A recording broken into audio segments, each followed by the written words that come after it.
अमित, आज के समय में हम सब के लिए सेफ्टी और सिक्योरिटी बहुत ज़रूरी हो जाती है। जी बिल्कुल, और इसीलिए इस पर फोकस करना और सेल्फ डिफेंस के बारे में और जानना बेहद ज़रूरी है। इसीलिए आज हम मेंटल हेल्थ सेगमेंट में इसी पर बात करने वाले हैं।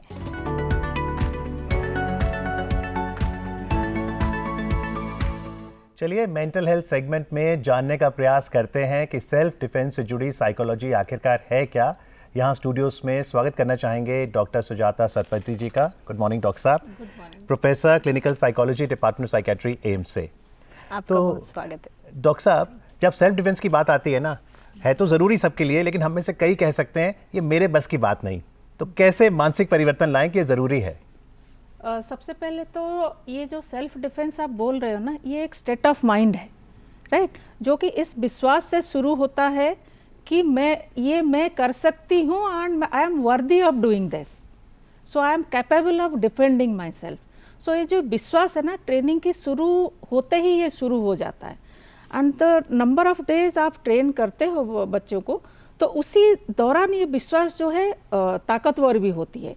एंड ये विश्वास जैसे ही बढ़ती जाती है तो उसमें जो सेल्फ डिफेंस की जो भावना है और जो अपने आप में कंट्रोल है और जो सराउंडिंग की कंट्रोल है, सो ये जो विश्वास बढ़ती है तो स्टेट ऑफ माइंड भी एक्सपांड होती है और वो इंस्टील हो जाता है। लेकिन इसमें अगर महिलाओं की बात करें तो अक्सर ऐसा देखा जाता है कि बचपन से हमको ऐसा समझाया जाता है, हमें बता दिया जाता है कि आप वीक हैं, आप कमज़ोर हैं, आप फूल जैसे हैं। तो उस केस में हम तो मेंटली अपने आप को समझने लगे कि हम वीक हैं, हम अपने आप को कैसे प्रोटेक्ट करेंगे, तो क्या किया जाए? ये भी एक स्टेट ऑफ माइंड जो बाहर जो हमारे आसपास के लोग हैं हमारे दिमाग में डालते हैं।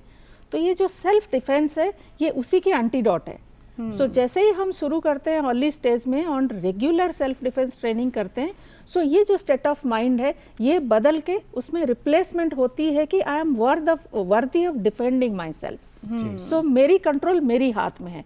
ये जो विश्वास है ये उसको अपने आप में चेंज करेगा। जी बहुत खूब। यहाँ डॉक्टर सुजाता ने कहा कि जो मेरा कंट्रोल है जीवन का वो मेरे हाथ में है। सेल्फ लव कहिए, सेल्फ डिसिप्लिन कहिए या फिर सेल्फ डिफेंस कहिए। और इस दिशा में एक व्यक्ति जिन्होंने बहुत सराहनीय कंट्रीब्यूशन दिया है उनके बारे में ज़रूर जानेंगे, क्योंकि चाहे स्कूल हो या कॉलेज, यूनिवर्सिटी हो, होटल, हॉस्पिटल, कोई भी संस्थान, अब तक उन्होंने 9 लाख से ज़्यादा लोगों को सेल्फ डिफेंस की ट्रेनिंग दी है। आप दिल्ली पुलिस में सब इंस्पेक्टर हैं। आपकी सेवाओं के लिए आपको प्रेसिडेंट पुलिस मेडल से सम्मानित किया गया है। और जानते हैं उनको किस नाम से पुकारा जाता है? लेडी सिंघम। आपका बहुत स्वागत है हमारे शो। जय हिंद। नमस्कार। किरण जी, यहाँ पर हम अभी साइकोलॉजी की बात कर रहे थे, सेल्फ डिफेंस की बात कर रहे थे, उस पर हम बात करेंगे, लेकिन पहले ये समझना बहुत ज़रूरी है कि सेल्फ डिफेंस है क्या। जैसे आप इसको इंग्लिश में बोल रहे हैं सेल्फ डिफेंस, यानी अपनी रक्षा करना। और अपनी रक्षा कभी भी मुसीबत आने पर आप अपनी रक्षा खुद करें बिना किसी की मदद के। तो इसमें ऐसा नहीं है कि सिर्फ हाथ पैर चलाने की बात है, आप उन्हें मेंटली अलर्ट, सिचुएशनल अवेयरनेस भी सिखाते हैं। यस, क्योंकि आपने देखा होगा कि जब हम सेल्फ डिफेंस की ट्रेनिंग ले लेते हैं, समझ लीजिए आपको आज एक बंदूक का लाइसेंस मिला और आपको पता कि मेरे पास पिस्टल है, मगर आप उसको अगर चला नहीं पा रहे, आपके अंदर कॉन्फिडेंस नहीं है, तो आप कुछ नहीं सीख सकते। तो ये जो स्टेट ऑफ माइंड की बात कर रही थी डॉक्टर सुजाता, हाँ, yes. ये परिवर्तन कैसे लाते हो आप कि अगर मैंने कोई दाव पे सीख भी लिए या मैं मेंटली स्ट्रांग हूँ पर मेरा कॉन्फिडेंस नहीं था, क्या सेल्फ डिफेंस की ट्रेनिंग के बाद कॉन्फिडेंस लौट आएगा? सेल्फ डिफेंस की ट्रेनिंग में सबसे पहला पार्ट ही कॉन्फिडेंस को बिल्ड करना होता है। जिस तरह से छोटे बच्चे हमारे पास आते हैं उनको ये सिखाया जाता है कि आपको डरना नहीं है, क्योंकि जब आप डरेंगे तो आप अपनी रक्षा नहीं कर सकते। और मोस्टली जो लड़कियां होती हैं उनको शुरू से ही कहा जाता है बाहर नहीं निकलो, रात को नहीं जाना, दिन में नहीं जाना, अकेले नहीं जाना। तो वो जो एक फोबिया उनके मन में बचपन से डाल दिया जाता है, तो उसको ख़त्म करने के लिए, और आप कमज़ोर नहीं हैं, उसको हम कॉन्फिडेंस कैसे आगे बिल्ड करते हैं अपनी ट्रेनिंग में हम अपने पार्ट में सिखाते हैं। तो ये जो बचपन से ही जो ये फोबिया है, यानी कि वो बचपन से एक माइंडसेट है, कितने चैलेंजेस आते हैं इस माइंडसेट को चेंज करने में? हाँ बिल्कुल, क्योंकि मैं हर वर्ग को सिखा चुकी हूँ। तो अगर हम बच्चों से लें तो छोटे बच्चों में सबसे ज़्यादा ये रहता है कि माँ बाप कहते हैं कि किसी अनजान आदमी से कुछ लेना नहीं, कुछ खाना नहीं, तो वो बच्चे थोड़ी देर में भूल जाते हैं इन चीज़ों को। बट हम अपनी ट्रेनिंग में जब उन्हें हम किक, पंच और ये सब चीज़ें सिखाते हैं तो सबसे पहले ये बताते हैं कि आपके शरीर के नाजुक हिस्से कौन से हैं, और ज़्यादातर बच्चों को हम गुड टच और बैड टच जब सिखाते हैं तो उन्हें बताते हैं कि यहाँ पे छूने के लिए किसी को अलाउ नहीं है, तो आपको छूने नहीं देना। और ख़ास तौर पर लड़कियों को ज़रूर ये चीज़ सिखाई जाती है, क्योंकि लोग छोटी बच्चियों का इसका फ़ायदा उठाते हैं। और आपने देखा भी होगा आजकल जो पॉक्सो के केसेस हैं वो इसी से रिलेटेड है। तो बच्चों को मेंटली स्ट्रॉन्ग करने के लिए गुड टच और बैड टच को एग्जाम्पल देके सिखाया जाता है। जी डॉक्टर सुजाता, सेल्फ डिफेंस की ट्रेनिंग किसके लिए है? क्या सिर्फ महिलाओं के लिए या एक वर्ग के लिए या ये हम सभी के लिए? मुझे जहाँ तक लगता है ये सभी के लिए होना जरूरी है। बट अगर सभी के लिए हमारे संसाधन कम है तो लड़कियों को तो जरूर ही शिक्षा देनी चाहिए। और जैसे ही किरण जी बोल रहे थे, ये जो मानसिक स्तर में कैसे शुरू होता है, बिकॉज जैसे इनकी ट्रेनिंग शुरू होता है, हमारा एक कंसेप्ट है फाइटर्स रिफ्लेक्स। जो फाइट करने का रिफ्लेक्स है वो एक्टिवेट हो जाता है। सो जब वो एक्टिवेट हो जाता है तो हमारे रिएक्शन टाइम जो है वो बढ़ जाता है, वो क्विक हो जाता है। सो जैसे ही किसने गलत तरीके से टच किया तो हमारी बॉडी रिफ्लेक्स से ही रिएक्शन टाइम क्योंकि बढ़ा हुआ है, सो रिफ्लेक्स भी बढ़ा हुआ है, सो फट से रिएक्ट करती है। सो दैट वे वो डिफेंड करना शुरू करता है। सो ये तो उसका पहला फंक्शन हो जाता है जब आप, क्योंकि बॉडी में हमारी स्किन में भी मेमोरी होती है, काइनेटिक मेमोरी। सो उससे बॉडी की जो, जैसे मैंने बोला, वो रिफ्लेक्स भी ताज़ा हो जाता है और रिएक्शन टाइम बढ़ जाता है। तो ये धीरे धीरे जैसे जैसे ट्रेनिंग करते हैं ये हमारा स्ट्रांग होता जाता है। सो उस हिसाब से जो हमारे कोई भी विपरीत परिस्थिति में या एडवर्सिटी जब आती है तब हमारी दिमाग जनरली थोड़ा सा ब्लैंक हो जाता है, डर के मारे, घबराहट के मारे। तो ये जो स्ट्रेस टॉलरेंस है हमारी, जो जैसे हार्मोन सिक्रेशन होता है स्ट्रेसफुल सिचुएशन के टाइम में, तो इसमें क्या होता है, हमारी जो दिमाग शांत रहता है, बिकॉज ऑलरेडी वो कंट्रोल स्पिरिट आप में है। सो आपकी दिमाग फोकस रहता है, शांत रहता है, फोकस भी रहता है। सो जब फोकस रहता है और शांत रहता है, दोनों मिलके आपकी जो नेगेटिव इमोशंस को कंट्रोल में रखते हैं, क्योंकि ऑलरेडी आपकी बॉडी एक्वेंटेड है। So that is the pathways कि वो काम कैसे करता है। डॉक्टर, लेकिन अगर हम बात करें कि करेज और कॉन्फिडेंस, ये दोनों चीज़ें चाहिए सेल्फ डिफेंस के लिए, पर जो गलत कर रहा है उसके पास पूरा कॉन्फिडेंस होता है, पूरा करेज होता है, लेकिन जिसके साथ गलत हो रहा है उसके पास वो कॉन्फिडेंस नहीं आ पाता। उस कंडीशन में वो माइंड को मनाना बड़ा मुश्किल है। बिल्कुल, लेकिन जो आप करेज और कॉन्फिडेंस बोलते हैं ना, करेज और कॉन्फिडेंस देता कौन है? हम जो बच्चों को शिक्षा देते हैं, ट्रेनिंग देते हैं और जो सेंसिटिविटी सिखाते हैं उसी से ही आएगा। और जब हमारी सोसाइटी में वो सेंसिटिविटी नहीं है कि इस तरह से बच्चों को पालना चाहिए या शिक्षा देनी चाहिए, तो बाहरी शिक्षा से, जैसे किरण जी ने बोला, तो उन्हीं की ट्रेनिंग से कहीं ना कहीं हमें उसको लेना है, तभी जाकर ये बदलेगा। चलिए, डीडी मॉर्निंग शो के फ्राइडेज एडिशन में किरण सेठी जी हमारे साथ हैं और हम आपसे ट्रेनिंग न लें हो नहीं सकता, तो बैठे बैठे कुछ आप दाव पे सिखा सकती हैं कि खुदा ना खास्ता कोई विपरीत परिस्थिति आए तो हम सब आत्मरक्षा कर सकें। बिल्कुल। कई बार क्या होता है कि बच्चों को कोई उनके प्राइवेट पार्ट को कोई छूता है, तो बच्चों को ये बात ज़रूर अपने पेरेंट्स को शेयर करनी चाहिए। ये एक तरह की सेल्फ डिफेंस ही है कि जब हम उस चीज़ को शेयर करते हैं तो पेरेंट्स को पता चलता है कि कौन आदमी गलत तरीके से उनके बच्चों को छू रहा है।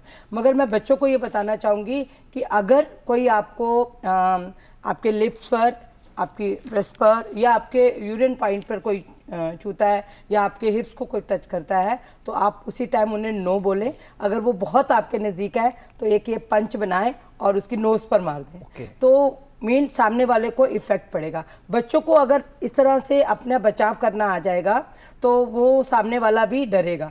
मैं आपको जैसे बता रहे थे कि अपराधी का जो मतलब कि क्राइम कर रहा है, वो उसका कॉन्फिडेंस लेवल बहुत बड़ा होता है, क्योंकि उसको कॉन्फिडेंस है कि मैं सामने वाले को मतलब कि छेड़ सकता हूँ, उसको तंग कर सकता हूँ। तो उसी लेवल पर लाकर हमने ट्रेनिंग दी जाती है कि अगर कोई आपको थप्पड़ मारता है तो आपने ब्लॉक करना है और ब्लॉक करके अटैक जरूर करना है, सिर्फ ब्लॉक करके रुकना नहीं है। और महिलाओं के लिए मैं ट्रेनिंग देना चाहूँगी। कई बार आप बस में होते हैं तो बस में आपने हैंडल पकड़ा हुआ है या आप कोई किसी सीट के हैंडल को पकड़े हुए हैं और कोई आपके पीछे चिपक कर आपके प्राइवेट पार्ट को अपने प्राइवेट पार्ट से टच करता है, तो आपने अपनी हील जो है पीछे वाले के पाँव पे मारनी है और दूसरा अपनी कोनी उसकी नाक पर मारनी है। तो ये छोटे छोटे स्टेप्स हैं, डरना नहीं है। जिस तरह से देखिए, मैं सोचती हूँ कि बचपन से ही हम सेल्फ डिफेंस ट्रेनिंग अपने घर से सीख जाते हैं। बच्चे को कभी मम्मी हल्की सी चपट भी लगा देती तो बच्चे यूं करते हैं ना, तो ये आपका ब्लॉक हो गया। तो अपनी प्रैक्टिस करें, घर का काम भी होगा। वहाँ सिर्फ ब्लॉक ही करना है ना? जी, क्योंकि ये कॉन्फिडेंस आता। और मैं आपके प्रोग्राम देखने वाले सभी परिवारजनों को एक मैसेज देना चाहूँगी कि लड़कियों और लड़कों में कभी मतभेद नहीं करें, और लड़कियों को भी इतना मोटिवेट करें कि कभी भी मुसीबत आए आपकी बेटी आपकी रक्षा करने के लिए बेटे से पहले खड़ी हो। जी, पर जो मानसिकता की हम बात कर रहे थे अटैकर की, उसकी साइकोलॉजी क्या होती है? क्या उसे लगता है कि अगर मैं कुछ बुरा कर रहा हूँ काउंटर अटैक हो सकता है? नहीं, वो उसकी कॉन्फिडेंस ये है कि ये जिसके ऊपर, क्योंकि वो कॉन्फिडेंस इसलिए आता है क्योंकि ये सोच है कि मेरे से ये वीक है। वीक किस सेंस में है? मानसिक तौर पर वीक है, फिजिकली तौर पर वो अटैक मुझे कर नहीं सकती। यही दो जो सोच है, ये जो परपेट्रेटर की कॉन्फिडेंस को बढ़ाता है। एंड यही दो सोच को बदलने के लिए हमें सेल्फ डिफेंस की ट्रेनिंग की जरूरत है, क्योंकि यही दो सोच सेल्फ डिफेंस काटता है। तो उसी से एक मैसेज भी सोसाइटी लेवल में भी फैलता है कि स्कूल में ये कंपलसरी है, तो एटलीस्ट सब गर्ल्स को पता तो होगा। ठीक है, जैसे किरण जी ने ये बोला कि टैप करना, ये हम भी कर चुके हैं, नॉट लाइक दिस बट पैरों में tap, and this is very very useful.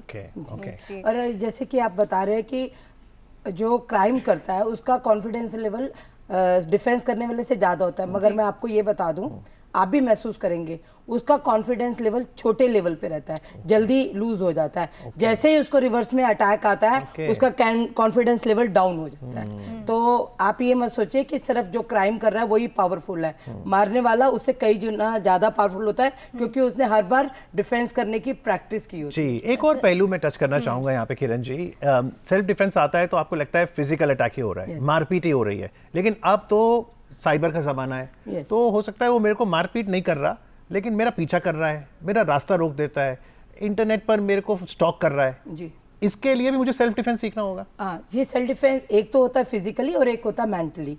Mentally आपको प्रिपेयर रहना है। जैसे आपको बचपन में सिखाया जाता था कि अनजान लोगों से बात नहीं करनी, अनजान लोगों को अपनी घर की आइडेंटिटी नहीं देनी, अपनी आइडेंटिटी नहीं देनी। बट सोशल मीडिया आपको अनजान लोगों से बहुत ज़्यादा जोड़ रहा है। आप बिना देखे लोगों से फ्रेंडशिप कर लेते हैं और बाद में पता चलता है वो जो आपसे फ्रेंडशिप कर रहा है वो आपकी बातों बातों में पूरी आइडेंटिटी, आपके घर के मेंबर्स कितने, आपको क्या प्रॉब्लम है, वो चंद ही दिनों में जान जाता है। और धीरे धीरे आपका फ़ोटो, जैसे आजकल लोग अकेली फ़ोटो डाल देते हैं, तो उस फोटो के जरिए वो आपकी फ़ोटो ले लेता है और नीचे न्यूड फिल्म लगा देता है और फिर आपको ब्लैकमेल करता है। इस तरह के केसेस हमारे दिल्ली पुलिस में साइबर से रिलेटेड महिलाओं और बच्चियों को लेकर बहुत आए हैं, और वो ब्लैकमेल करता रहता है, उनसे पैसे ऐंठते हैं या उन्हें बाहर बुलाकर फिर सेक्सुअल रिलेशन बनाते हैं। तो इसको रोकने के लिए आपको कभी भी कोई आदमी ब्लैकमेल कर रहा है तो उसका नंबर आप पहले ब्लॉक नहीं करेंगे, उसके नंबर को आप 1930 जो हमारा पूरी इंडिया में ये पोर्टल पे नंबर है, ये साइबर क्राइम को रोकता है, वहाँ पे आप उसी केस जो आपकी स्टोरी है उसको आप रजिस्टर्ड कराएं। और मैं आपको बता दूं, महिलाएं और बच्चियां इसी को घबराती हैं, घबराएं नहीं, आपका नाम कभी भी सामने नहीं आएगा और आप वहाँ पे अपनी कंप्लेंट करके जैसा आपको पुलिस डायरेक्शंस देती है आप वैसे वैसे काम कीजिए। जी बिल्कुल, तो 1930 इस पर हम डायल कर सकते हैं अगर कहीं कोई साइबर क्राइम इस तरह से होता है। चलते चलते डॉक्टर सुजाता, क्या टिप्स देंगी आप ताकि हमारी मिसकंसेप्शन दूर हो और हम सेल्फ डिफेंस को अपनाएं? सबसे बड़ा मिसकंसेप्शन तो किरण जी ने दूर कर दिया कि जो क्रिमिनल्स माइंड का होते हैं या जो परपेट्रेटर होते हैं उनकी जो सेल्फ कॉन्फिडेंस वो सैलो लेवल में होते हैं, पावर जो सेंस ऑफ कंट्रोल और सेंस ऑफ पावर भी कम ही होते हैं सैलो लेवल में।